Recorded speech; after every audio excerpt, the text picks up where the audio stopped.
Hi there, how's it going? Um, Here we are again. So just waiting for people to join. So you can say hi in the chat thing if you like. Let me know if anyone's watching.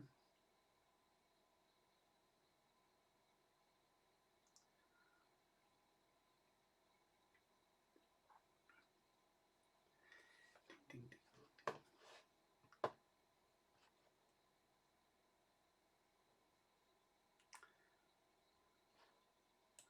There you go, I'll put something.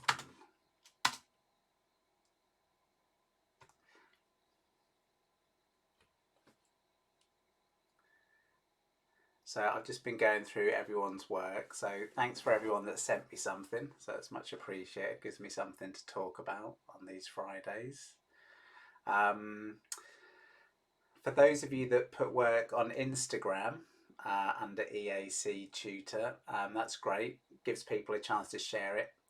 It's probably going forward might be easier to also send them to me as email. It's just for me to get the image off Instagram is a bit fiddly, and also I think it reduces the image size a little bit. So yeah, so going forward it might be better.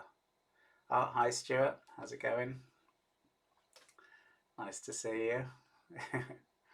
um, yeah, so I think email might be the best way to go forward. But also for those of you, have a look at Instagram, look at EAC Tutor, and you can see everyone's work. So excellent. Right, so I think we'll make a start. So yeah, I hope everyone's doing okay with the various lockdowns sort of going on at the moment. I was up at my studio yesterday. So one of the things that I've noticed with this the lockdown thing is just a general sense of feeling tired. I don't know whether anyone else.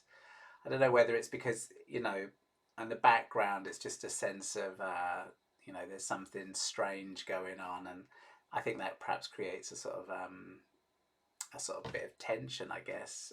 So yeah, I have been feeling a bit tired and a bit lethargic, but yesterday I went up to my studio. So some of you may know I've got a little studio on the outskirts of Ipswich. It takes me about, I don't know, 10-15 minutes to drive out there. So it's not quite the same as having one in my garden, which was a plan at one point, but this is fine at the moment. So I went out there and just made a little bit of a start tidying it all up. And as I say, what I mentioned in the last one is I've got this great situation to do these still life drawings and paintings, which I haven't really used yet. So I'm hoping to get back on top of that and yeah, just start painting again. And also, I'm just trying to put some work into these videos. Um, I say it's a bit of a learning curve trying to stick to the routine and get the content up there. But of course, you know, um, I'm not quite sure. No one's quite sure how long this situation is going to go on for. So it seems like something I need to. I think it's good for me to be doing it. Um, Me and Rosa were planning to get married. I mean, we may still do in September, and we were talking to the people about that. And of course, that's all on hold at the moment because one of the things is, until they have a vaccine or something like that, then people aren't really going to be that keen to go out and about, even if they do start to lift the lockdown. I think there's some people, if you haven't had it, you might be a bit reluctant to go out and start your normal sort of day-to-day stuff. So who knows what's going to be happening in September? So this may be something, this might be something for a good few months anyway. Who knows? So I'm planning to sort of keep them going and try to develop the content a bit. And I think the main thing is provide people a structure if they want to do painting during the week. Give them a little project at the beginning, something to focus on, and then this opportunity for a feedback session. So yeah, keep the work coming in, and I say the more people get involved with it, I think it's just really useful to see. other people their approaches to the same problem. It's one of the things I notice in my class is people really enjoy seeing other people's work and, you know, chatting to students and seeing what they're all up to. So yeah, if you see people's work you like, go onto Instagram, leave them a comment. I'm sure it's all much appreciated. So good. So we're going to have another go at using Photoshop as a way to go through people's art. So again, this is another thing, you know, I do know a bit of Photoshop, but I'm sure I could develop my skills a little bit just so that I can, what I really want to be able to do is tweak the images a little bit for you, and perhaps just as a way to illustrate where I might have changed them. So let's go on to Photoshop. Oh. Okay, so we're starting here with Stuart. Stuart comes to my Felixstowe class. So this is his drawing. Overlapping forms, of course. Now it's ever so slightly blurred, so we'll just enlarge that. But as you can see, it's good. You know, it's got some good overlapping forms. So there is a sense of depth here. And thinking about next, well, what we got? We got volume, which we've done, overlap, scale, and perspective. So these are four good ideas for developing this sense of depth in a painting. So as you can see, he's also introduced the element of perspective here, which is good. Now let's have a look. Just a little thing. Let's see what's the best way to do this. If I can draw on top of this, I'm sure you won't mind. Let's have a look.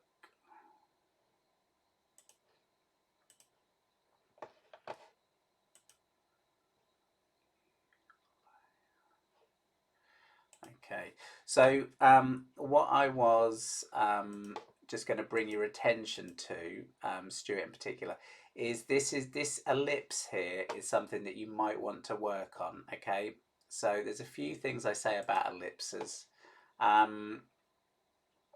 First one is they want to be. Oh, let's cheat.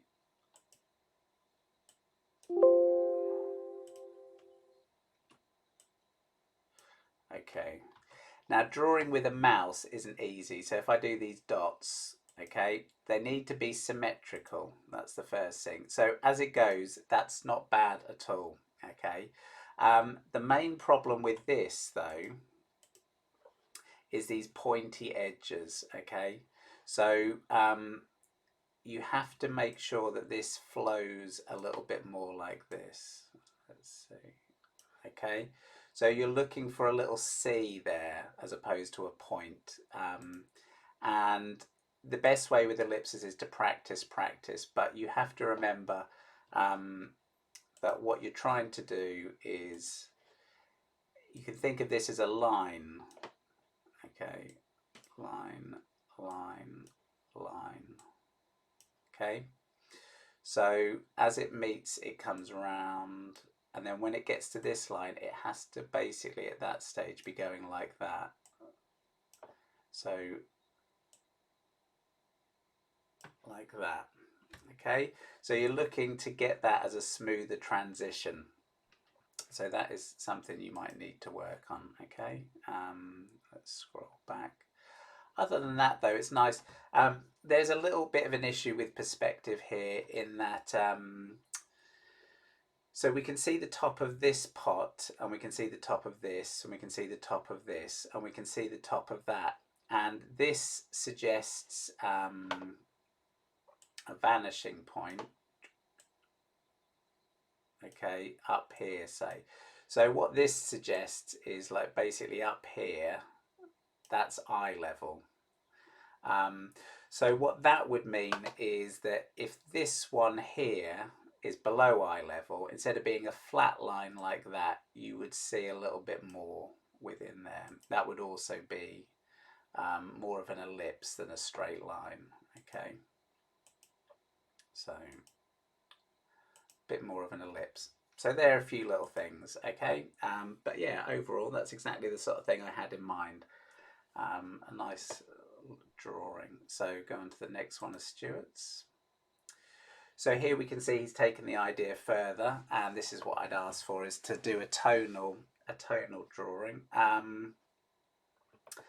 And this is nice, so introducing a little bit of tone. So we'll just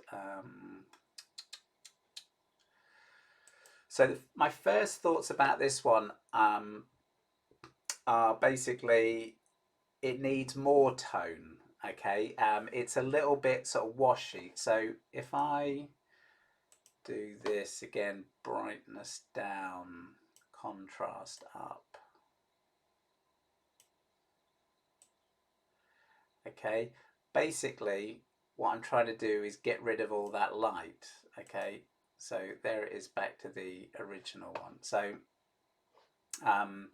so you have these areas here could all be a little bit more sort of tonal. So let's see. So like here. Okay. Here. So it's one of the things of working with pencil. You basically want to make sure your tones are a little bit more thorough. So you're almost laying down washes of colour. So again here, that would be a bit more, that would be darker there. Okay, and then also this sort of cast shadow might also be, let's just lower the opacity. Okay, so I'm making that a bit denser and a bit darker, and that's going to pop out more. Okay. So this suggests the light source is over here. So the light's coming that way, so we would have a little bit more tone here, say. And this is quite a large highlight. So again, you would perhaps look to lessen that even further. Okay, you lessen the amount of light there, and that's going to describe the form. Same here, if the light's coming from here, the highlight's only going to be here, so this would also become a little bit there. Okay, now you might also see another thing here, which is this by darkening this contour, I'm increasing the feeling of this coming forward. Okay, and so that's something worth bearing in mind. As we're doing this, I'll just say the light comes this way, so this interior part of this ellipse is going to be darker as well. Okay, that would help describe the form here. Same with this one, a little bit more shading there. So lessening the highlight, okay? So it's the lights and the darks that describe the form. So you have to basically, one of the things that's quite a useful idea is almost to assign things with a simple value. So let's say, for example, if this is going to be a bit darker here, then this contour now, like on this thing, has something to play against. You see, it's now playing against a darker tonal value, and that's better. So you're looking to play lights against dark. Same here, we darken that. Okay, and you've now got a lighter bit there. Okay, so that's gonna, and then we've got shadows here, and then I would link all these together. Okay.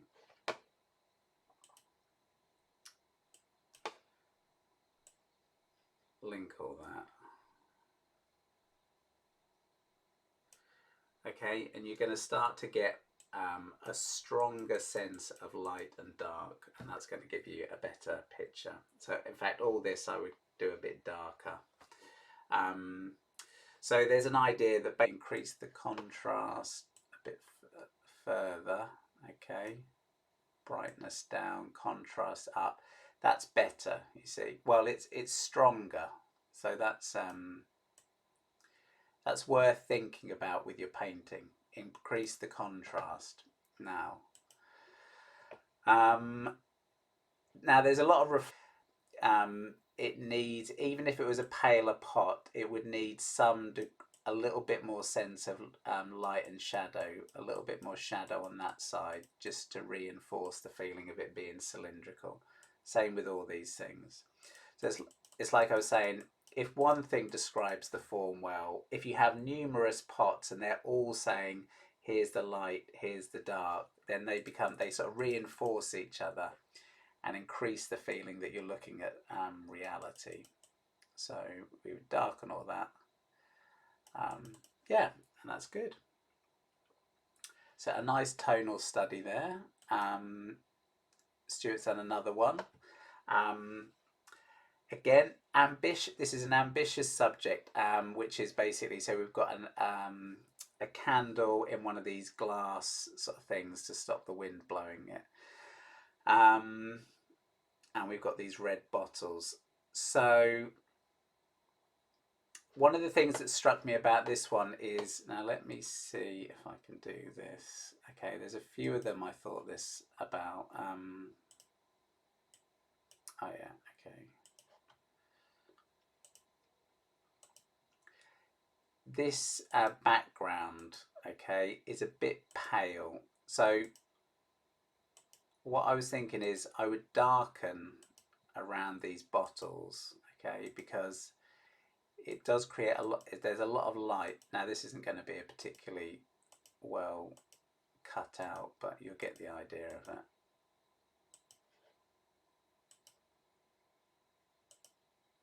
Okay, so that's selected that area. Now if we lower that, okay, so if I was to lower that down, what you'll see is, if we lower it even further, so it's not going to look particularly realistic. So if I knock that back, what happens is that the highlights on the bottles are going to pop out more, okay? And you'll find that the lights on the objects read a bit more intensely. So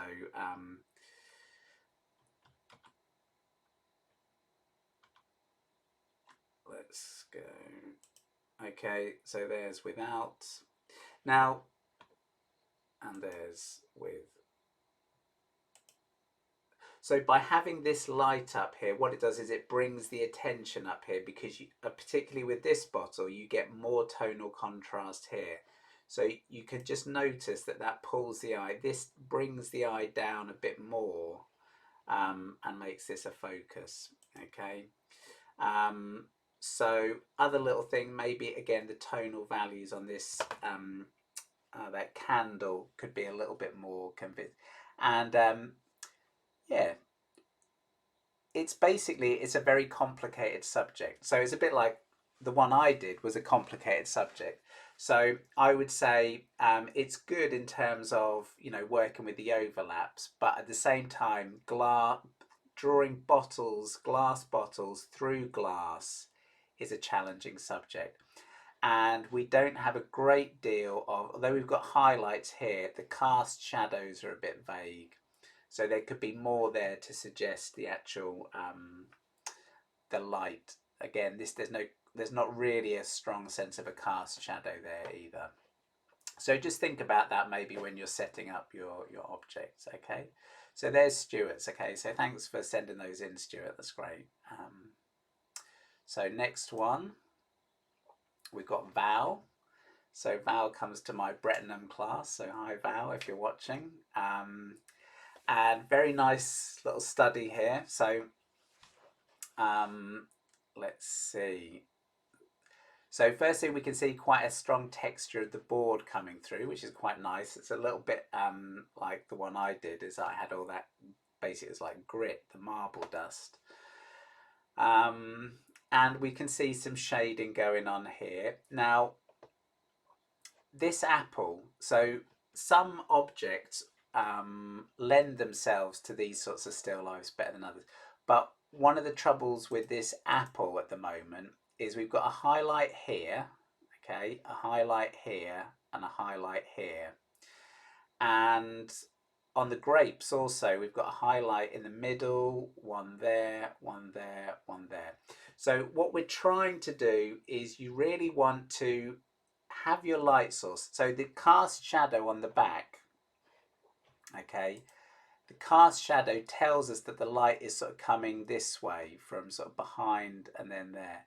So you really want everything, let's have a look. You want every object to basically be explaining that light source. So let's have a, okay, so if I darken this a bit here, darken this, okay.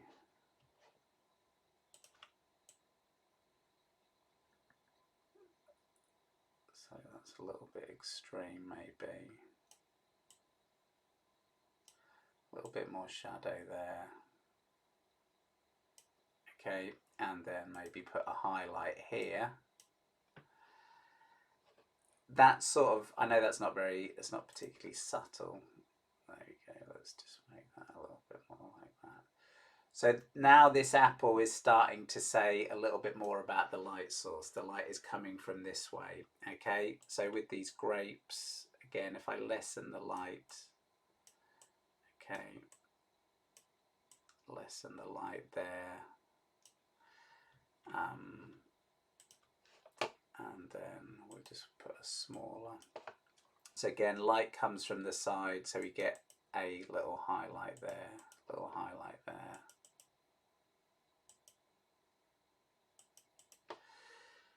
So that would explain those grapes a bit more. So again, the grapes have a shiny surface, so the highlight tends not to be quite so diffused.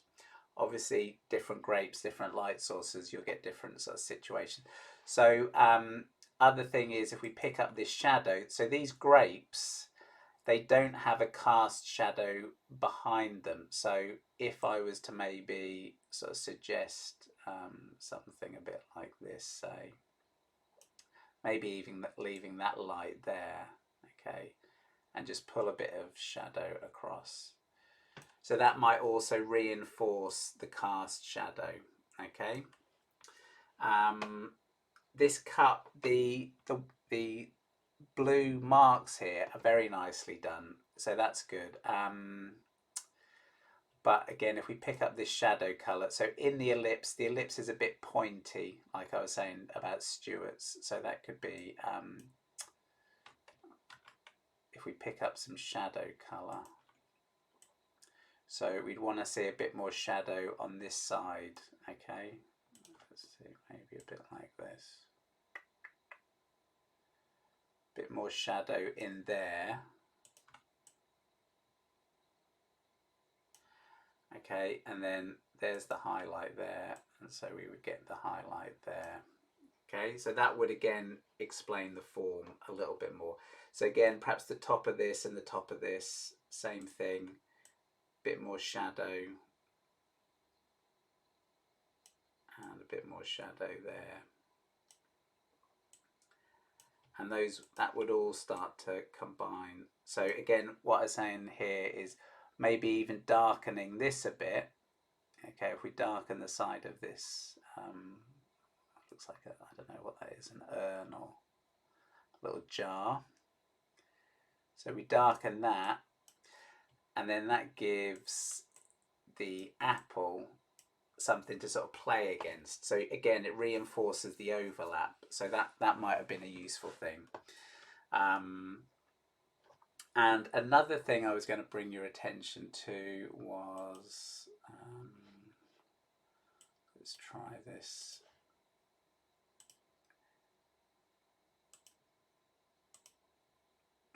so I'll do this quickly. So the edges here of this cast shadow are very hard. And what that does is it makes them look a bit more distinct. So it makes them sort of pop out slightly. So what I'm going to suggest here is, let's see. Okay, first of all, if we darken this shape here,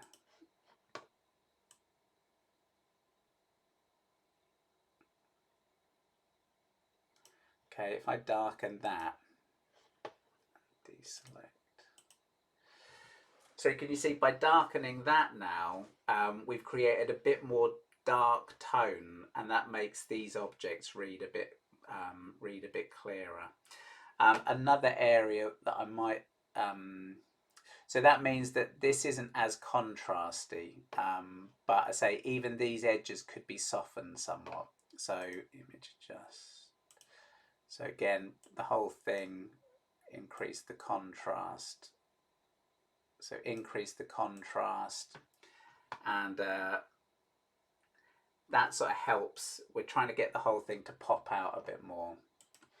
Another thing I might have considered would be, so let's brush size.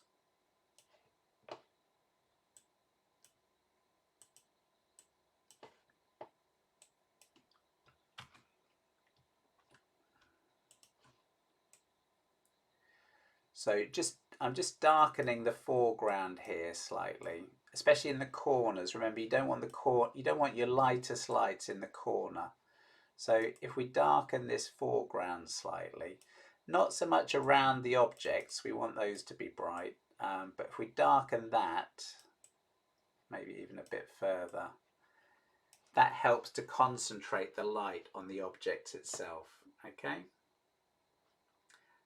Maybe a little bit more shading here, just where the object turns away from us. So there's a few tweaks there. Hopefully they're sort of useful. So again, you're increasing contrast, clarifying this sense of the light and the dark.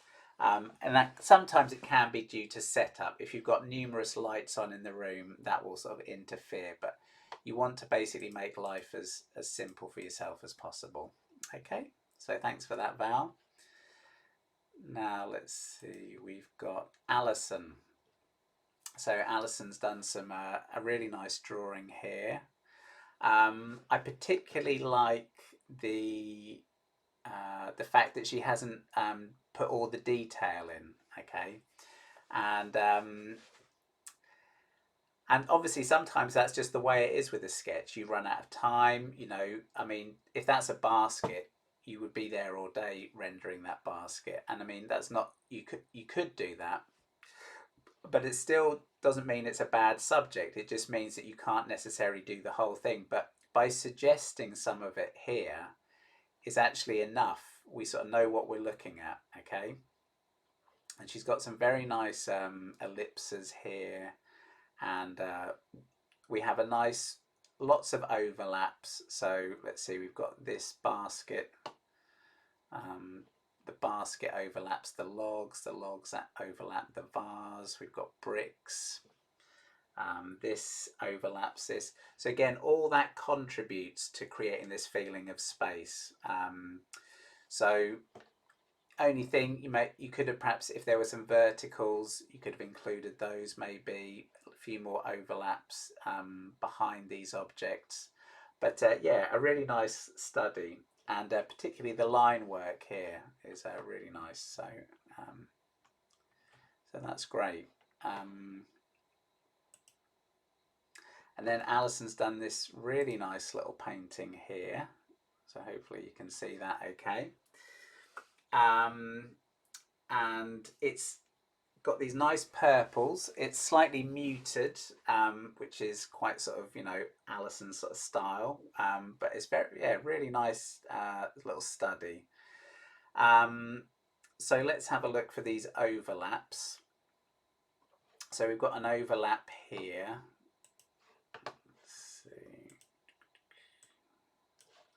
got an overlap here. Now what I'm going to do is, let's see if I get this. Now if I just bring this in a little bit more, okay, and maybe I'll just darken it slightly. Let's see. If I darken that leaf,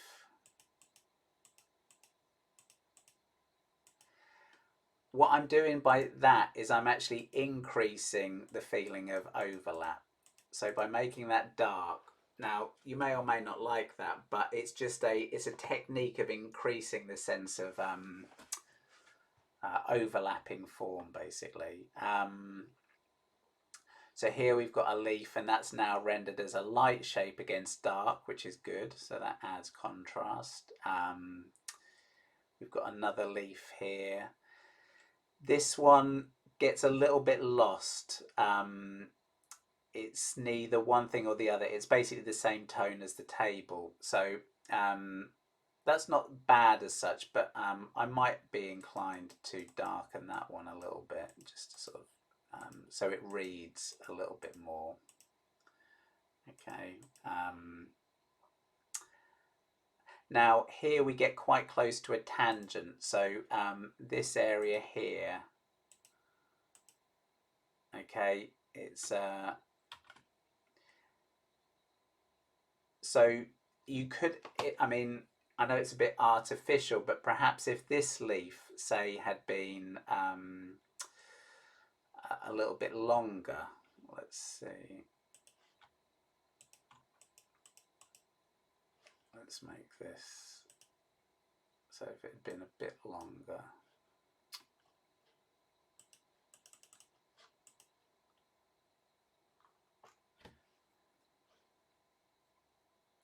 Oh no, looks like Photoshop's crashed.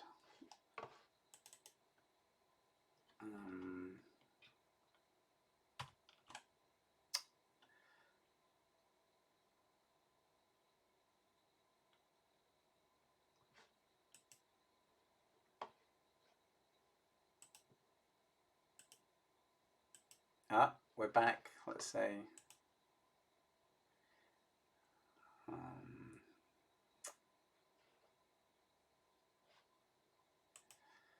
Right. I hope everyone's still out there. So just a little technical hitch there. So let's hopefully this should be all right. So if I was to increase, so let's make this a bit more opaque. So let's say that leaf was a bit bigger. So I know that's a bit crude there, but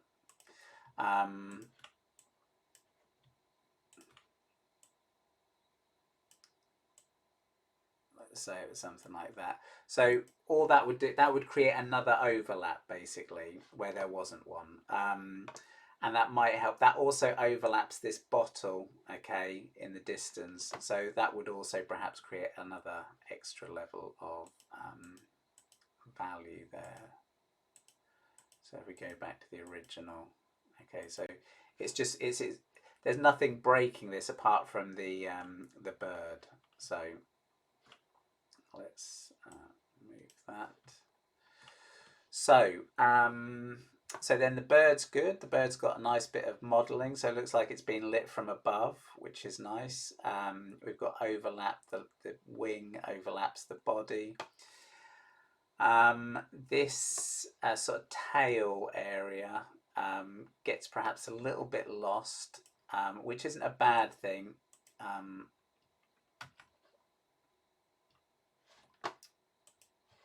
So let's go a little bit more.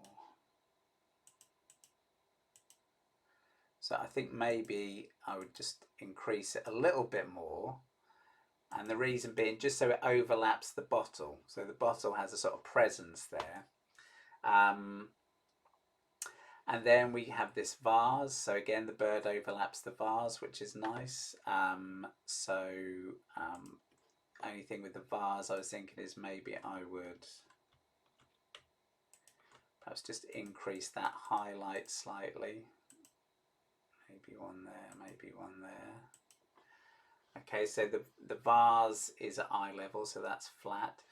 Now, when we get back here, we have this shape, this sort of zigzag of purple, which is a nice, it's a nice sort of compositional device. It sort of helps bring the eye in, points towards this apple, so that's good. However, what I might have been inclined to do is if we brought this down here, so I'm lightening this area here.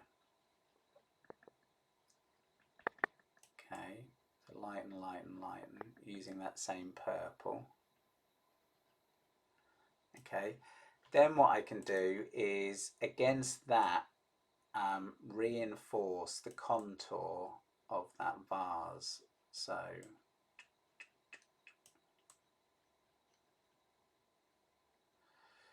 So instead of that whole, this whole edge being lost, it now means that a little bit of it reads. We could just cut in there slightly. So that would just perhaps make that form read a little bit more. So again, you've got light against dark. So here, if you can introduce a little bit more mid value with this purple, then you've got something for that dark silhouette to read against. So yeah, those are my main points with this. This shadow's nice. Goes into the distance. Yeah, so a really nice little painting. Let's take it back without my corrections. There it is. And yeah, nice colour palette. So thanks for that, Alison. That's great. So on to Phil. So Phil's done a nice drawing here.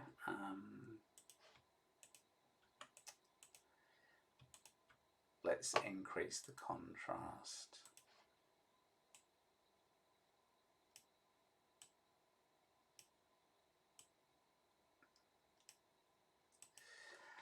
And yeah, we've got some nice overlapping forms here. So this overlaps that, which overlaps that, which overlaps that. So we've got overlaps, we've got perspective.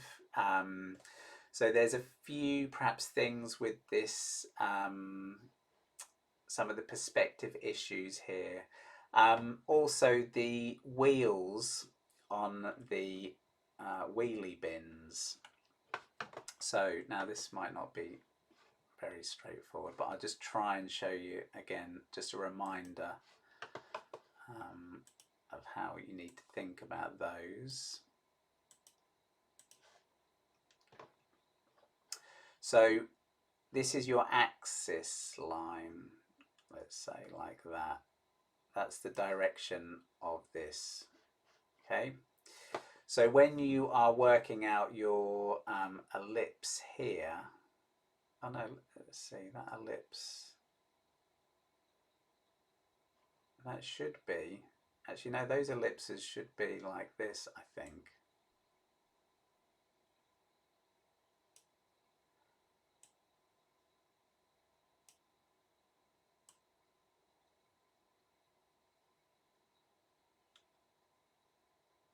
Something like that, actually, so don't worry too much about that one. And then this one would obviously be same thing, but a bit smaller.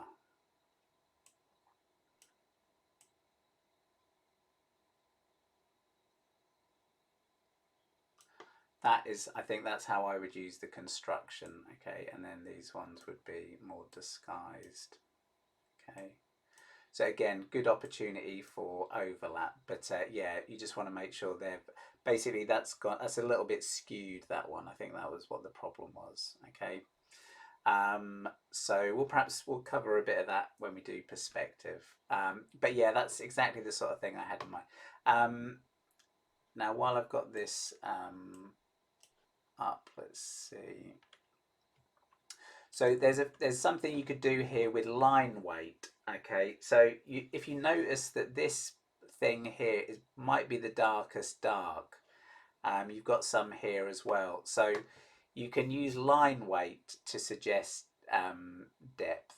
So if we pick a dark here of the pencil, so if I was to, now it's a bit more difficult to draw with the mouse. Okay, so if I put that there, that now comes forward. Okay, let's make this a bit smaller still. I've actually got one of these Wacom tablets, so I'll have to try and practice with that. No, that needs to be a bit bigger. So if you wanted these, you could increase the sense of these receding just by, let's say we got this one, okay.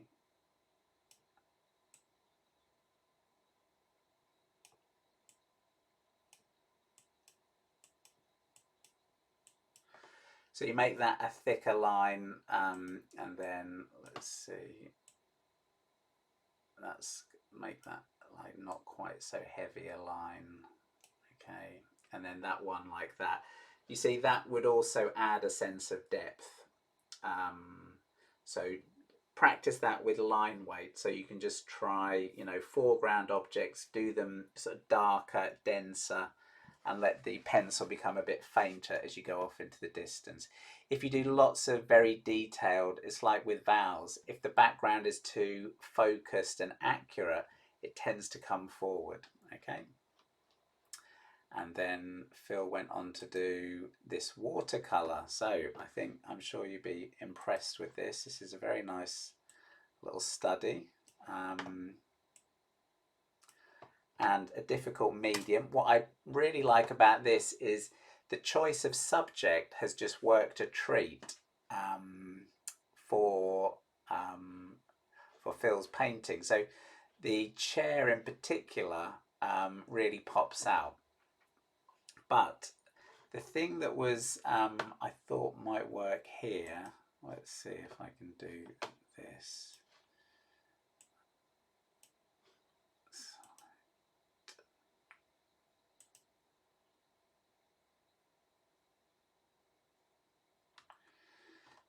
Okay,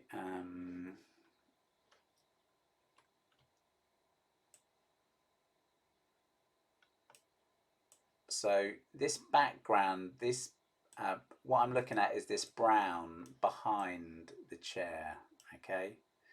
So I think we picked up most of it there. Let's just brightness contrast.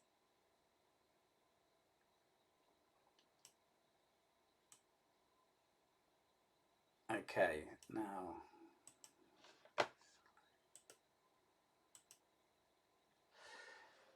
so that's the sort of thing I was thinking of. If you darken these negative shapes in between the objects, then I think that increase of tonal contrast would help the image pop. Obviously, you need to. One of the troubles with watercolor is it's difficult sometimes to get those very dense darks, especially because of the fact that things look darker when you put them down. So you have to bear that in mind. And if you want dark darks, you basically have to go darker than you think. So let's see.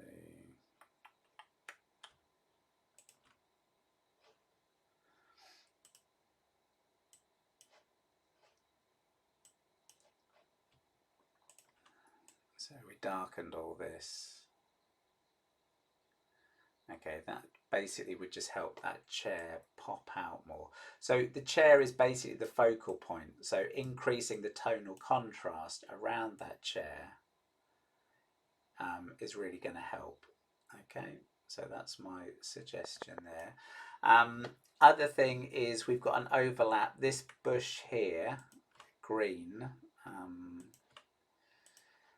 I think if we went a bit darker with that, also, so I'm being a bit crude with this, but there we go.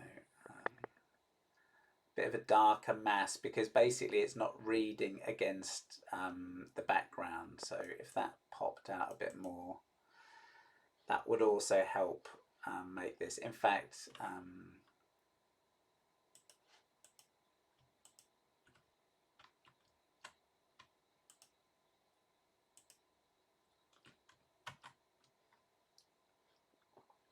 okay.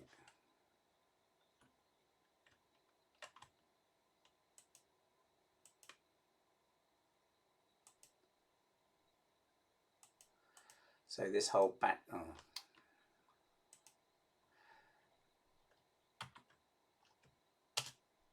that whole background area would benefit, I think, from being a bit darker. So I'm just seeing if I can.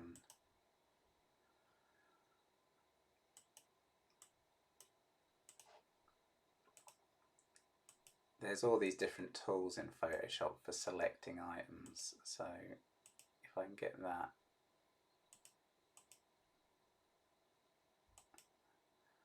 Okay, it's going to miss off a little bit there, but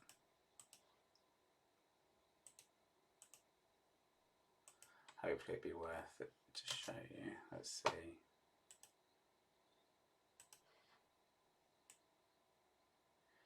So again, yeah, what I'm trying to do there, so if I darken that, so I know it's a bit funny the way it's done it, but that also would help create more focus on this chair, you see? So you're basically trying to, again, you're trying to increase tonal contrast. So, I mean, obviously you can see there's some repeating themes here. Yeah, so those are things that I would consider working on with this. But yeah, very nice subject.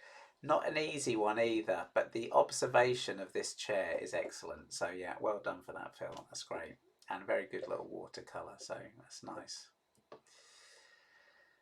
Right, so that's that. We'll just there it is. Probably looks better like that. I guess it's more unified, but that though I'm obviously doing it on Photoshop, it's all a bit exaggerated. But those are the things. Just increase the, once you've established that that's your interest, then perhaps knock things back, and then you'll create more focus that way. Okay, so now we've got Rupert Chitter has uploaded this excellent drawing here. So this is what I mean. This was I picked this up off Instagram. So if I enlarge it for you, the quality breaks down slightly. But you can see there a very nice rendering of all these forms. We've got some great sort of ellipses there. And the only, so just these are some of the areas that you see here, this corner touching that edge. So that's close to a tangent. But what she's actually done there, which is really nice, is use line weight so that the book does actually pop in front of this form here. Okay. Same here. When the contour meets another thing, that's like a tangent. And this is an area where it's worth, you know, you really want them to overlap as opposed to meet and just touch each other, because then you can't really tell what's in front of the other. So yeah, this is excellent. Really nice drawing, I thought. And again, we've got this overlaps that, overlaps that, overlaps that, overlaps the fire, the kettle overlaps this. So again, all these overlaps contribute. In fact, I think that must be a dog there. Yep, that looks like a silhouette of a dog in a basket. So that's nice. So yeah, all these levels help create this feeling of depth. So if there was anything I would say is maybe just, you know, this issue of line weight could perhaps be played with a bit further, just again to reinforce, you know, darker objects in front of lighter objects. And it doesn't necessarily have to be everything in the foreground is dark, but just playing with that to help create depth. So, but a very nice drawing, that particularly just a good sense of focus and concentration. So that's very nice. Okay, and then Rupert Chitter also uploaded this sky study. And I thought this was quite an interesting one because I know we're into landscape here, but I just wanted to show you. So there's still, this could be better, I think, with more overlap. Okay, this was a good example where you could introduce overlap to good effect. So again, this will be a bit crude, but let's say this cloud mass here, okay, if I if I darken this contour, this edge here,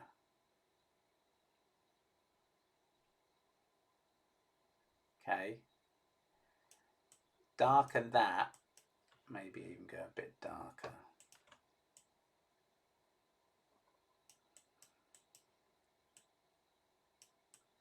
Okay, then that starts to overlap this. Now, if I take some blue, okay, then we get more of a sense of this form overlaps the blue, and then we've got this other cloud here, okay. So then you've got the opportunity, so if we go, this cloud mass could overlap this cloud mass, okay. So that creates a feeling of that being in shadow under that. And then maybe even like some shadow here. And again, perhaps the another opportunity. Again, you would want to keep this subtle. So this blue might come in, if this blue comes in here, we get another overlap there and another overlap there. So all I'm trying to do there is create edges of clouds. So instead of it being a mass of grey, introducing the contours and trying to suggest overlap would perhaps be a good way of introducing a bit more depth in that sky. Okay, so that's something you could have a look at if you get a nice day for it, with some good clouds. Okay, and so this is another study by Rupert Chitter, which is yeah, very nice. My only thoughts about this were, again, increase the contrast a little bit, something like that. Perhaps make that pear pop out. Okay, then we've got, for my, personally, I think what I might be inclined to do is take that shadow, maybe go a bit darker just to give you the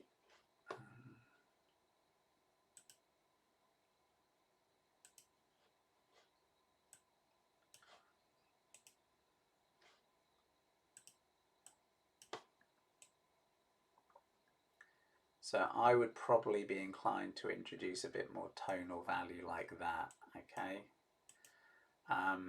core of the shadow there, maybe with a bit more reflected light there. So the other thing is, if we go here, so this reflected light is a little bit close. Remember I was saying keep the darks dark and the lights light. So where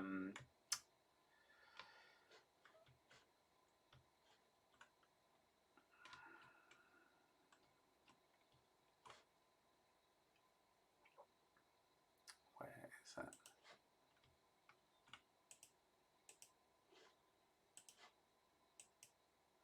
So if I was to just darken the reflected light a little bit, just knock that back. Okay, and what that does, we can put a bit more of a mid value in between here.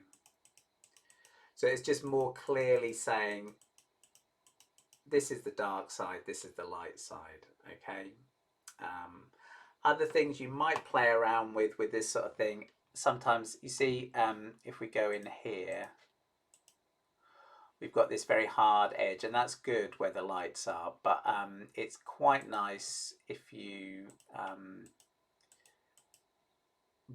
can break that contour a little bit. That can also help to give you more of that sense of glow.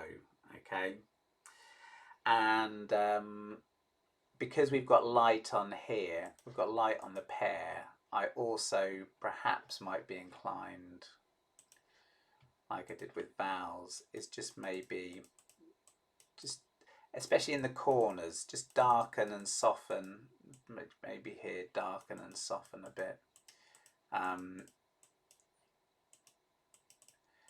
Just to focus our eye on what's really our focal point. Okay, just darkening that. Some of that might be reflection, of course. Okay, so those are just a few suggestions there, but just, yeah, increase that tonal contrast. Okay, so that's it with that. Again, that might be the photograph. Okay, and there we go. So a little bit more tonal contrast there. Okay, and then here we go. This is Teresa's drawing. Now, I have to say this is a very, very good drawing, but particularly because it's a great example of overlapping forms. So it's very, it's a good example of how just the principle of overlapping forms can be a way into finding a good composition. Okay, so we've just got all these tires stacked up, and that has made this great little arrangement here. So the drawing is very good, and the ellipses are nicely done. So again, very strong drawing, and yeah, I think that's really, there's some good hatching there. Now, I mean, this is only being picky really, just for the sake of but you could say maybe some of these are a bit like tangents. So again, maybe there could have been more overlap there. There's a very hard edge on this one, which again is probably a bit more because it's in the shadow. But there might have been room for a little bit more to do with line weight to increase the sense of depth there. But no, I think it's excellent. And as you can see, she used this to do this very nice study. Look at this, here we go. So this is pastels. So don't everyone run out and start getting pastels, but you could do if you wanted, but not an easy medium to use, I don't think. You certainly need a good set of them, but this is a really good example of a pastel drawing. So I'm not sure how she managed to get such a flat blue there, but that's very nicely done. Perhaps she'll tell us in the tutorial. And here we are. So we've got our tires very nicely rendered. If we go to our image, just black and white. So you can see on a tonal level, on a black and white level, the image works very well. Okay, so I think that's something to bear in mind. The color, the color is actually very monochrome. I mean, normally I'd be thinking of well, maybe introduce a little bit of color in here, or maybe there would have been a bit of perhaps bits of green or different ambient colors bouncing into these tires, but I think it works really nice like that. So no, that's really nice. So I'll just enlarge that for you. Okay, so again, Teresa's uploaded that on Instagram, and if you go onto EAC Tutor, you can have a look at this, and you can click on her profile and look at some of her other amazing pastel drawings. So well worth a look there. Okay, so I think that is it. So let's go back to, upside down, there we go. So yeah, a really good crop of drawings there, so that's much appreciated for sending those in. Hopefully you found some of those adjustments useful, just to try and give you an insight into how I might think about sort of improving them, so you might work on them or have another go. So yeah, thanks for tuning in. I'll see some of you. For those of you that are my full members, we'll be doing a little tutorial. I think we'll start at 11:15. If you want to click on the link then, and we'll have a little chat. For the rest of you, yeah, I say thanks a lot. leave a message on the YouTube if you're interested, if you get any questions to ask. And yeah, and thanks for all those people that are supporting me out there at the moment. It's a sort of difficult time, but I really appreciate it, and look forward to seeing what we do next week.